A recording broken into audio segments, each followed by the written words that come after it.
प्यारे बच्चों, मैं अहमद तंजीम MSI इंटर कॉलेज गोरखपुर से आज आपके समक्ष कक्षा 11 विषय जीव विज्ञान का अध्याय 18 जो कि शरीर द्रव तथा परिसंचरण है का भाग 1 प्रस्तुत करने जा रहा हूँ।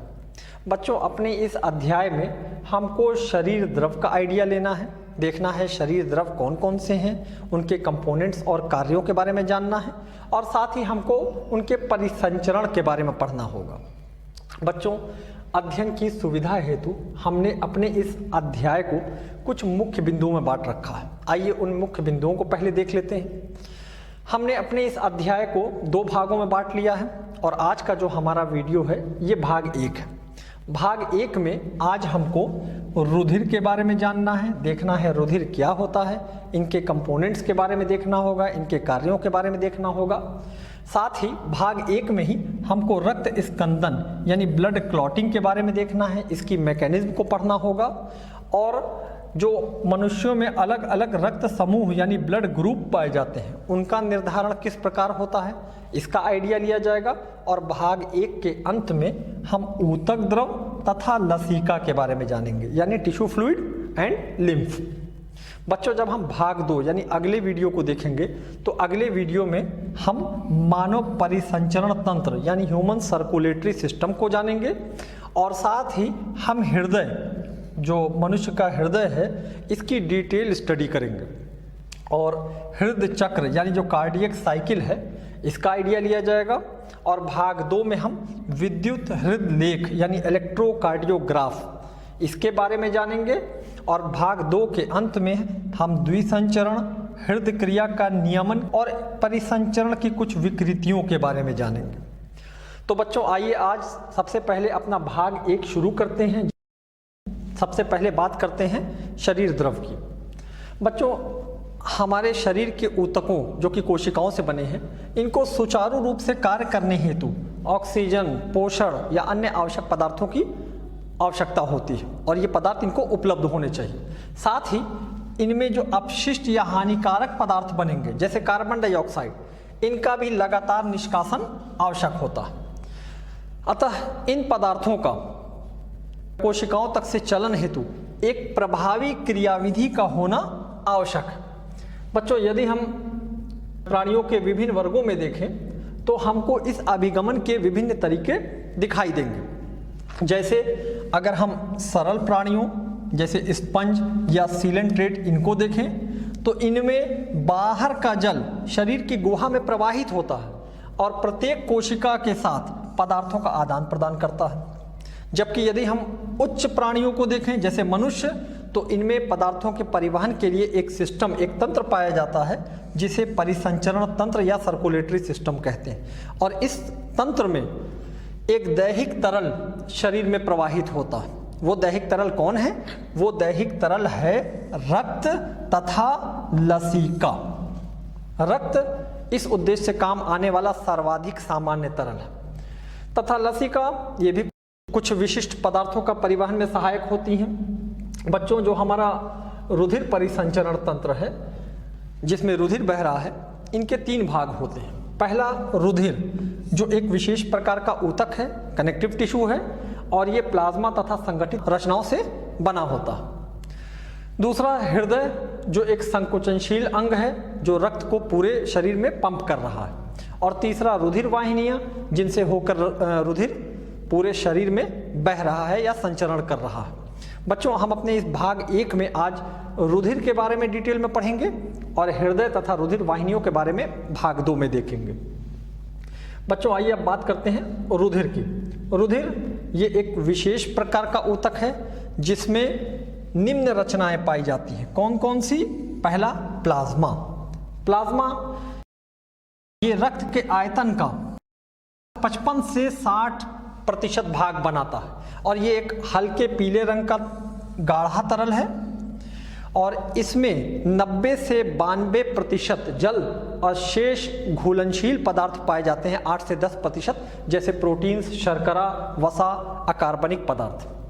बच्चों, आइए प्लाज्मा में पाए जाने वाले घुलनशील पदार्थों की बात करते हैं। सबसे पहले प्लाज्मा प्रोटीन्स। प्लाज्मा प्रोटीन्स जो कि प्लाज्मा का 7% भाग बनाते हैं, और कुछ सामान्य प्रोटीन जो प्लाज्मा में पाए जा रहे हैं जैसे एल्बुमिन, ग्लोबुलिन, फाइब्रिनोजन, प्रोथ्रोम्बिन आदि। एल्बुमिन यह रुधिर के परासरण दाब यानी ओस्मोटिक प्रेशर को निर्धारित करता है।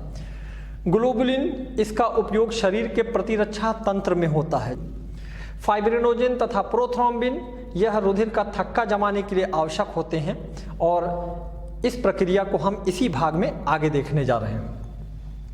बच्चों, इसके अलावा हमारे प्लाज्मा में पोषक पदार्थ भी पाए जाते हैं जैसे ग्लूकोज, वसा, वसा अम्ल, एमिनो अम्ल, कोलेस्ट्रॉल, फॉस्फोलिपिड तथा विटामिन। साथ ही हमारे प्लाज्मा में लवण पाए जाते हैं जो हमारे रक्त को हल्का क्षारीय बनाते हैं, जिससे हमारे रक्त का पीएच 7.3 से 7.5 के बीच का होगा।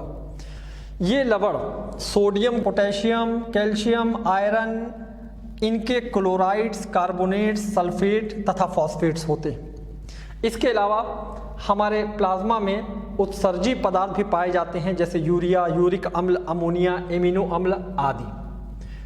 प्लाज्मा अंतःस्रावी ग्रंथियों द्वारा स्रावित कुछ हार्मोन्स को भी वहन करता है। साथ ही हमारे प्लाज्मा में कुछ एंजाइम्स भी पाई जाती हैं जैसे लाइपेज, प्रोटीएज, न्यूक्लिएज, ऑक्सीडेजेस आदि। इसके अलावा हमारा प्लाज्मा गैसों के परिवहन में भी सहायक है, और इसमें ऑक्सीजन तथा कार्बन डाइऑक्साइड घुलनशील अवस्था में पाई जाती है। हमारे प्लाज्मा में एंटीबॉडीज तथा एंटीजेंस भी पाई जाती हैं। हमारे रक्त में दूसरा भाग है, वो है संगठित रचनाएं यानी फॉर्म्ड एलिमेंट्स। फॉर्म्ड एलिमेंट्स ये लाल रुधिर कणिका, श्वेताणु तथा पट्टिकाणु, इन तीनों से मिलकर बना होता है, यानी इन तीनों को संयुक्त रूप से संगठित रचनाएं कहा जाता है। बच्चों, ये जो हमारे संगठित रचनाएं हैं ये रक्त के आयतन का 40 से 45% भाग बनाते हैं। आइए सबसे पहले देखते हैं रक्ताणु या लाल रुधिर कणिका को। लाल रुधिर कणिका, अगर इसके आकार की बात करें, शेप, तो आप चित्र में देख भी रहे हैं कि इनका शेप उभयावतल बाइकॉनकेव होता। स्तनधारियों में इनका आकार बाइकॉनकेव है, मेंढक को छोड़ के। मेंढक में इनका आकार बाइकॉन्वेक्स होता है। अगर इनकी संख्या की बात की जाए तो रक्ताणुओं की संख्या रुधिर में पाए जाने वाले अन्य सभी कोशिकाओं की संख्या से अधिक होती है। स्वस्थ पुरुषों में रक्ताणुओं की संख्या 50 से 55 लाख तथा स्वस्थ स्त्रियों में इनकी संख्या 45 से 50 लाख प्रति घन मिलीमीटर रक्त होती है। अगर इनकी संरचना की बात की जाए तो इनमें केंद्रक, गोल्गी काय, राइबोसोम, माइटोकॉन्ड्रिया आदि नहीं पाए जाते। हमारे लाल रुधिर कणिका में हीमोग्लोबिन नाम का एक पदार्थ पाया जाता है जो कि लाल रंग का एक लौहयुक्त जटिल प्रोटीन है, और इसी की उपस्थिति के कारण हमारे रक्त का रंग लाल होता है। हीमोग्लोबिन ग्लोबिन तथा हीम से मिलकर बना है। ग्लोबिन एक प्रोटीन है जो कि 4 सब यूनिट की बनी है, 2 अल्फा 2 बीटा, तथा जो प्रोस्थेटिक ग्रुप हीम है ये एक लौहयुक्त यौगिक है जिसमें आयरन फेरस स्टेट में पाया जाता है ताकि वो ऑक्सीजन से जुड़ सके और हमारा रक्त ऑक्सीजन को वहन कर सके। हीमोग्लोबिन की श्वसन गैसों के परिवहन में महत्वपूर्ण भूमिका है, और एक स्वस्थ मनुष्य में प्रति 100 मिलीलीटर रक्त में लगभग 12 से 16 ग्राम हीमोग्लोबिन पाया जाता है। बच्चों, लाल रुधिर कणिकाओं का जीवन काल, ये लाल रुधिर कणिकाएं, इनका निर्माण लाल अस्थि मज्जा यानी रेड बोन मैरो में होता है, और इनकी औसत आयु 120 दिन की होती है, और इनका विनाश प्लीहा यानी स्प्लीन में होता है। इसीलिए प्लीहा को ग्रेवयार्ड ऑफ आरबीसी यानी रक्ताणुओं का कब्रिस्तान भी कहा जाता है। बच्चों, जो दूसरा फॉर्म्ड एलिमेंट है वो है श्वेताणु या श्वेत रुधिर कणिका, ल्यूकोसाइट। चूंकि इनमें हीमोग्लोबिन नहीं पाया जाता है इसलिए ये रंगहीन होते हैं, इसीलिए इनको श्वेत रुधिर कणिका कहा जाता है। रक्ताणुओं की तुलना में ये बड़े, केंद्रक युक्त तथा संख्या में बहुत कम होते हैं। और मनुष्य में इनकी संख्या औसतन 6000 से 8000 प्रति घन मिलीमीटर रक्त होती है। और जब रोगजनक अवस्था आती है, जब रोग हो जाता है, तो इनकी संख्या बढ़ जाती है। बच्चों, श्वेताणुओं को इनके कोशिका द्रव में पाए जाने वाली कणिकाओं यानी ग्रेन्यूल्स की उपस्थिति तथा अनुपस्थिति के आधार पर दो समूहों में बांटा गया। पहला ग्रेनुलोसाइट, जिनके कोशिका द्रव में कणिकाएं पाई जाएंगी, और दूसरा ए ग्रेनुलोसाइट, जिनके कोशिका द्रव में कणिकाएं नहीं पाई जाएंगी। पहले बात करते हैं ग्रेनुलोसाइट्स की। बच्चों, इनके कोशिका द्रव में विभिन्न आकृति के कण पाए जाते हैं और इनका केंद्रक पॉलीमय यानी लोब्ड होता है तथा अनियमित आकार का होता है। इसी कारण इनके केंद्रक को पॉलीमॉर्फिक और तथा इनको पॉलीमॉर्फो न्यूक्लियर ल्यूकोसाइट भी कहा जाता है। बच्चों, जो ग्रेनुलोसाइट्स हैं ये 3 प्रकार की होती हैं। पहला एसिडोफिल्स या इओसिनोफिल्स, जो कुल श्वेताणुओं का 2 से 3% होती है और इनका केंद्रक द्विपाली यानी बाइलोब्ड होता है, जैसा आप चित्र में देख रहे होंगे। और ये अम्लीय रंजकों जैसे इओसिन से अभिरंजित होती हैं और संक्रमण से बचाव करती हैं तथा एलर्जी प्रक्रियाओं में सम्मिलित रहती हैं।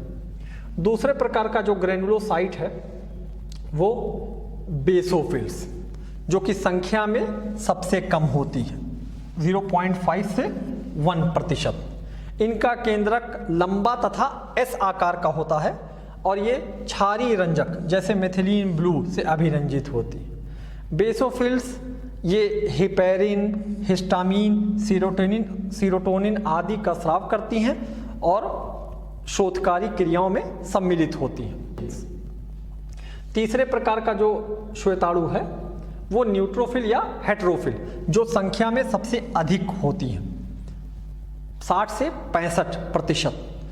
इनका केंद्रक 2 से 5 पाली होता है, आप चित्र में देख सकते हैं। और ये अम्लीय, क्षारीय तथा उदासीन तीनों प्रकार के रंजकों से अभिरंजित होती हैं। ये पादाभों की मदद से बैक्टीरिया तथा अन्य बाह्य पदार्थों का भक्षण करती हैं और उन्हें नष्ट करती हैं। बच्चों, दूसरा जो प्रकार है वो है ए ग्रेनुलोसाइट। ए ग्रेनुलोसाइट जिनके कोशिका द्रव में कणिकाएं नहीं पाई जाती हैं और इनका केंद्रक भी पालीमय नहीं होता। ए ग्रेनुलोसाइट 2 प्रकार के होते हैं। पहला मोनोसाइट्स, जिनका केंद्रक बड़ा तथा सेम के बीच के आकार का है, चित्र में देख सकते हैं, और संख्या में 3 से 8% तक होती हैं और ये बैक्टीरिया तथा अन्य बाह्य पदार्थों का भक्षण करती हैं और उन्हें नष्ट करती हैं। दूसरा प्रकार लिम्फोसाइट, जिनका केंद्रक बड़ा तथा गोल होता है और संख्या में 20 से 25% तक होती हैं। लिम्फोसाइट 2 प्रकार की हैं, एक बी लिम्फोसाइट जो एंटीबॉडी बनाती हैं और दूसरा टी लिम्फोसाइट जो सेल मीडिएटेड इम्यूनिटी के लिए रिस्पॉन्सिबल होती है। ये दोनों प्रकार के लिम्फोसाइट्स शरीर की प्रतिरक्षा के लिए उत्तरदायी हैं। बच्चों, जो तीसरे प्रकार का फॉर्म्ड एलिमेंट है वो है पट्टिकाणु या थ्रोम्बोसाइट, प्लेटलेट। थ्रोम्बोसाइट ये केवल स्तनधारियों के रुधिर में मिलती हैं और इनका निर्माण हमारे अस्थि मज्जा यानी बोन मैरो में विशेष कोशिकाएं, जिनको मेगाकैरियोसाइट्स कहा जाता है, इनके विघटन से होता है। इनकी संख्या लगभग 1.5 से 3.5 प्रति घन मिलीमीटर रक्त होती है और ये प्लेटलेट्स कई प्रकार के पदार्थ स्रावित करती हैं, जिनमें से अधिकांश रुधिर का थक्का जमाने में सहायक होते हैं। और यदि प्लेटलेट की संख्या में कमी हो जाए तो ऐसे में जो स्कंदन की प्रक्रिया है इसमें विकृति हो जाएगी और विकृति होने से शरीर से अधिक रक्त स्राव हो जाता है। यानी ये पट्टिकाणु ये हमारे रक्त का स्कंदन करने में सहायक है। तो आइए बच्चों, अब हम बात करते हैं कि रुधिर किस प्रकार थक्का जमाता है। बच्चों, आपने देखा होगा कि जब कभी चोट या घात लगती है तो इसकी प्रतिक्रिया स्वरूप रक्त जम जाता है, जिसे रक्त स्कंदन कहा जाता है। यह क्रिया शरीर से बाहर अत्यधिक रक्त को बहने से रोक देती है और रक्त स्कंदन के फलस्वरूप रक्त का थक्का बनता है, रक्त का थक्का बन जाएगा। और ये जो थक्का बन रहा है ये मुख्यतः फाइब्रिन के धागों के जाल से बनता है। और इस जाल में जो मरे या क्षतिग्रस्त संगठित पदार्थ हैं आरबीसी, डब्ल्यूबीसी, ये इसमें उलझ जाते हैं, तब ये थक्के का निर्माण होता है। तो आइए बच्चों रक्त स्कंदन की क्रियाविधि को देखते हैं कि रक्त स्कंदन कैसे होता है। रक्त स्कंदन की क्रिया 3 पदों में पूरी होती है। सबसे पहले थ्रोम्बोकाइनेज एंजाइम का विमुक्त होना। बच्चों जब ऊतक क्षतिग्रस्त हो जाते हैं, प्लेटलेट्स जो क्षतिग्रस्त हो गए हैं, उनसे थ्रोम्बोप्लास्टिन नामक एक पदार्थ विमुक्त होता है। और ये पदार्थ थ्रोम्बोप्लास्टिन प्लाज्मा में उपस्थित कुछ निष्क्रिय कारक हैं, इनके साथ अभिक्रिया करता है। और यह अभिक्रिया एक के बाद एक अनेक एंजाइमी प्रतिक्रिया की श्रृंखला यानी सोपानी प्रक्रम, स्टेप बाय स्टेप रिएक्शन, पूरा एक कैस्केड बनाती है। और इसके अंत में थ्रोम्बोकाइनेज एंजाइम का निर्माण होता है। और इस प्रक्रिया में यानी थ्रोम्बोकाइनेज के बनने में जो श्रृंखला बन रही है उसमें कैल्शियम आयनों की बहुत महत्वपूर्ण भूमिका होती है। बच्चों जब ये थ्रोम्बोकाइनेज बन जाता है तो ये थ्रोम्बोकाइनेज प्लाज्मा में जो घुलित अवस्था में प्रोथ्रोम्बिन है इसको थ्रोम्बिन में परिवर्तित कर देता है। बच्चों प्लाज्मा में जो प्रोथ्रोम्बिन है ये थ्रोम्बिन की निष्क्रिय अवस्था है। और कैल्शियम आयनों की उपस्थिति में जो थ्रोम्बोकाइनेज बना है ये थ्रोम्बोकाइनेज इस निष्क्रिय पदार्थ को, प्रोथ्रोम्बिन को, सक्रिय थ्रोम्बिन में परिवर्तित कर देता है।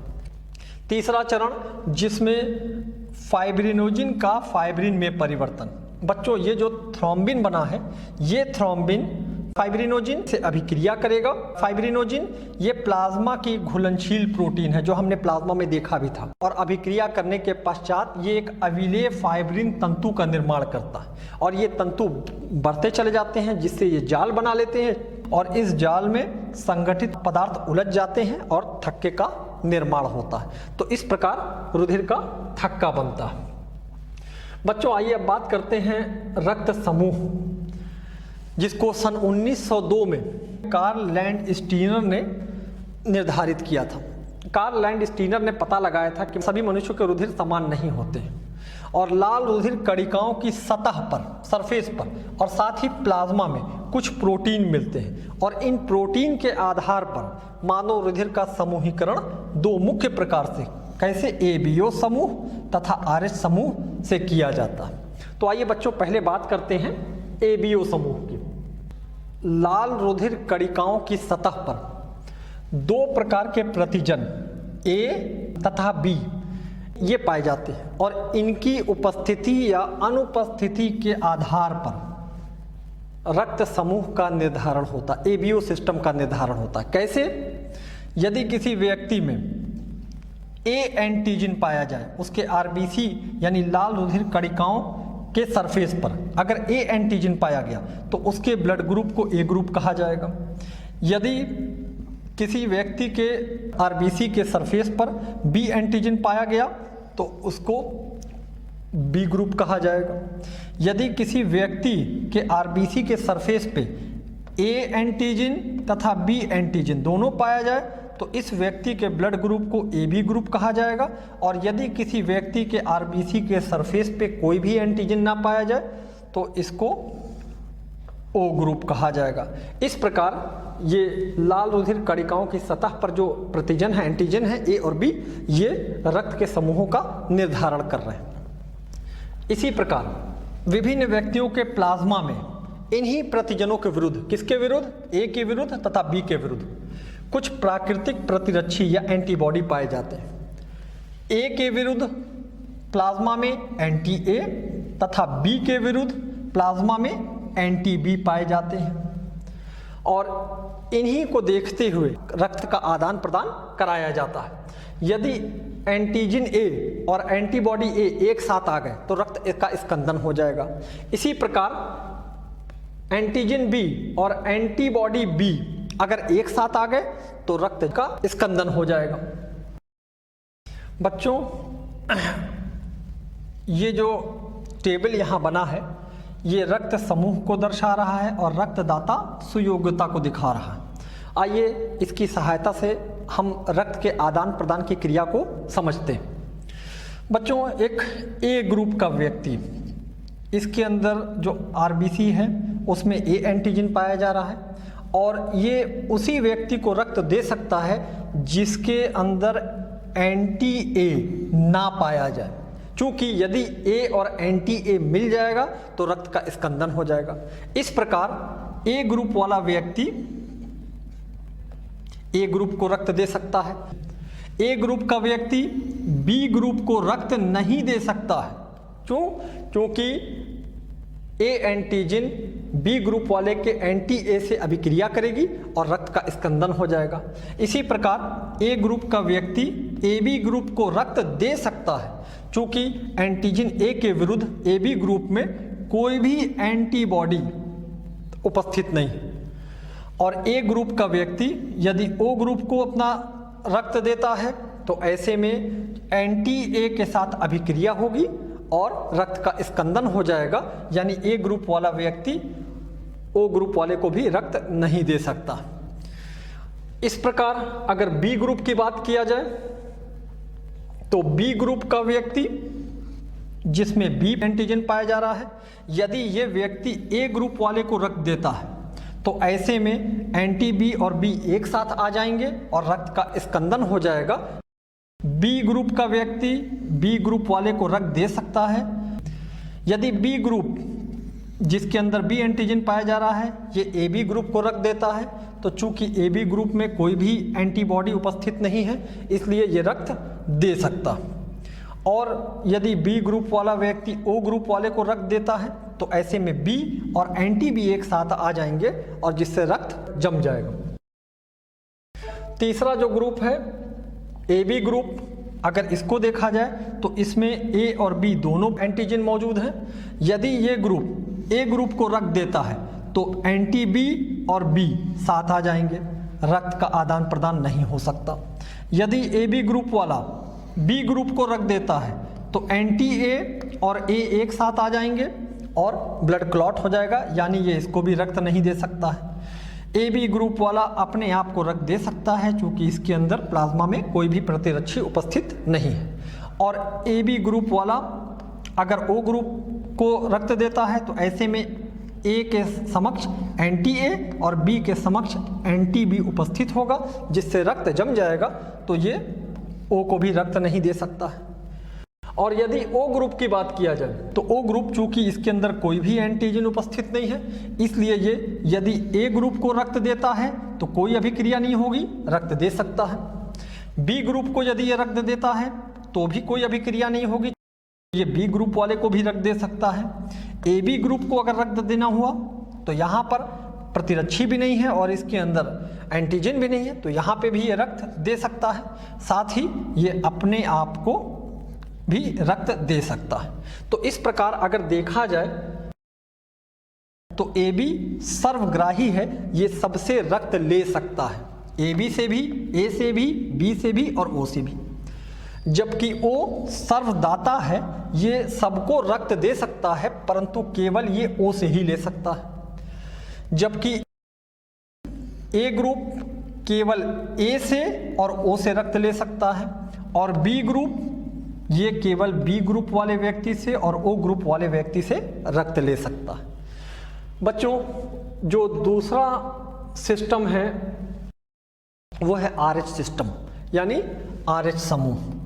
जिस प्रकार आरबीसी के सरफेस पे ए और बी प्रतिजन पाए जा रहे थे, उसी प्रकार एक और प्रतिजन जिसको आरएच एंटीजन कहा जाता है, इसकी उपस्थिति और अनुपस्थिति के आधार पर ये सिस्टम आरएच समूह बनाया गया है। और ये जो आरएच एंटीजन है ये 80% मनुष्यों में पाया जाता है और ये प्रोटीन रीसस बंदर, रीसस मंकी, इसमें पाए जाने वाले एंटीजन जो रीसस मंकी के आरबीसी के सतह पर पाया जाता है उसके समान होता है। तो जिस व्यक्ति में आरएच एंटीजन पाया जाएगा उसे आरएच सहित यानी आरएच पॉजिटिव कहा जाएगा और जिसमें आरएच नहीं पाया जाएगा उसे आरएच हीन या आरएच निगेटिव कहा जाएगा।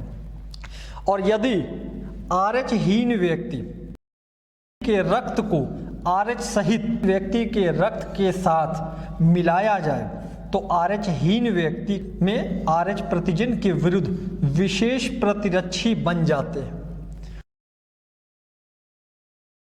अतः रक्त आदान प्रदान से पहले RH समूह को मिलाना भी आवश्यक होता है। बच्चों, मनुष्यों में इस RH की वजह से एक प्रकार की RH अयोग्यता यानी कि RH इनकम्पैटिबिलिटी पाई जाती है, जिसे इराइथ्रोब्लास्टोसिस फेटालिस कहा जाता है।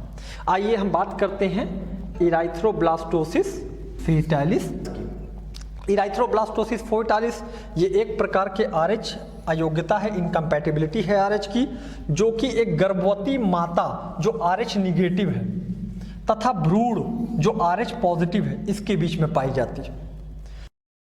अपरा यानी प्लेसेंटा, क्योंकि भ्रूण और माँ दोनों का जो रक्त होता है ये प्लेसेंटा के द्वारा पृथक रहता है, इसलिए RH एंटीजन सगर्भता में माता को प्रभावित नहीं कर पाता। जो भ्रूण का RH एंटीजन है, भ्रूण चूंकि RH पॉजिटिव है तो वो माता को प्रभावित नहीं कर पाएगा, चूंकि दोनों के रक्त अपरा द्वारा पृथक होते हैं। लेकिन फिर भी जब पहला प्रसव होगा तो पहले प्रसव के समय माता के रक्त की शिशु के रक्त के संपर्क में आने की संभावना रहती है, और अगर ये रक्त संपर्क में आए तो ऐसी दशा में माता के रक्त में RH प्रतिरक्षी बनना प्रारंभ हो जाता है और ये RH प्रतिरक्षी माता के शरीर में बन जाता है। फिर जब आगे की गर्भावस्था होती है, जिसे परवर्ती गर्भावस्था कहते हैं, लेटर, यदि परवर्ती गर्भावस्था होती इसके बाद चूंकि माता के शरीर में RH एंटीबॉडी बन चुका है तो माता के रक्त से भ्रूण के रक्त में RH प्रतिरक्षी यानी एंटीबॉडी का रिसाव हो सकता है, और यह रिसाव भ्रूण के लिए जानलेवा होता है और भ्रूण की लाल रुधिर कणिकाओं को नष्ट कर देता है, और इसकी वजह से भ्रूण को रक्ताल्पता यानी खून की कमी तथा पीलिया हो सकता है, और इस कंडीशन को, इस दशा को इराइथ्रोब्लास्टोसिस फेटालिस कहा जाता है। बच्चों, इसके बाद आइए अब हम बात करते हैं ऊतक द्रव की, टिश्यू फ्लूइड एंड लिम्फ। रक्त जब ऊतक की कोशिकाओं से होकर गुजरता है तो जो बड़े प्रोटीन अणु हैं और जो संगठित पदार्थ हैं इनको छोड़कर प्लाज्मा तथा प्लाज्मा में जो घुलनशील पदार्थ हैं ये कोशिकाओं से बाहर निकल जाते हैं, जो कैपिलरीज हैं उनसे बाहर आ जाएंगे, और ये बाहर आकर जो यह द्रव है ये बाहर आकर कोशिकाओं के चारों ओर तरल माध्यम बनाते हैं। तब इस द्रव को, जिसमें प्रोटीन, बड़े प्रोटीन अणु और संगठित पदार्थ नहीं है, तो इस द्रव को ऊतक द्रव यानी टिश्यू फ्लूइड कहा जाता है। और रक्त तथा कोशिकाओं के बीच पोषक पदार्थों एवं गैसों का जो आदान प्रदान है वो इसी द्रव से होता है। बच्चों, यह द्रव जो ऊतक द्रव है यह वाहिकाओं के इस एक विस्तृत जाल में प्रवेश करता है, और इस जाल को लसिका तंत्र या लिम्फेटिक सिस्टम कहते हैं। तो अब ये जो ऊतक द्रव है ये लिम्फेटिक सिस्टम यानी लसिका तंत्र में प्रवेश करेगा, और लसिका तंत्र लसिका केशिकाओं, लसिका वाहिनियों तथा लसिका गांठों का बना होता है। लसिका तंत्र में उपस्थित यह द्रव लसिका यानी लिम्फ कहलाता है, तो अब इसको लिम्फ कहा जाएगा, और लसिका तंत्र इस द्रव को एकत्र कर जो बड़ी शिराएं हैं उसमें वापस छोड़ आता है। लसिका एक रंगहीन द्रव है जिसमें विशिष्ट लिम्फोसाइट्स मिलते हैं जो शरीर की प्रतिरक्षा अनुक्रिया के लिए उत्तरदायी होते हैं, और लसिका ये पोषक पदार्थों, हार्मोन आदि के संवहन के लिए महत्वपूर्ण होते हैं। आंत्र अंकुर में उपस्थित लैक्टियल वसा को लसिका द्वारा ही अवशोषित करती हैं। तो इस प्रकार ये लसिका कुछ पदार्थों के अवशोषण में मदद करता है। बच्चों, यहाँ तक आते आते हमारा ये पार्ट अंत होता है। आइए अब अभ्यास कार्य की बात करते हैं। बच्चों, मैं यहाँ पे आपको कुछ प्रश्न दे रहा हूँ, आप इन प्रश्नों को देखिए। मुझे उम्मीद है कि आप इन प्रश्नों को कर पाएंगे, और अगर आप इन प्रश्नों को नहीं कर पा रहे हैं तो इस वीडियो को पुनः देखिएगा, और मुझे उम्मीद है कि आप इन प्रश्नों को कर सकते हैं और भाग 2 में जल्दी ही हम फिर मिलेंगे अपने इन टॉपिकों के साथ। तब तक के लिए धन्यवाद।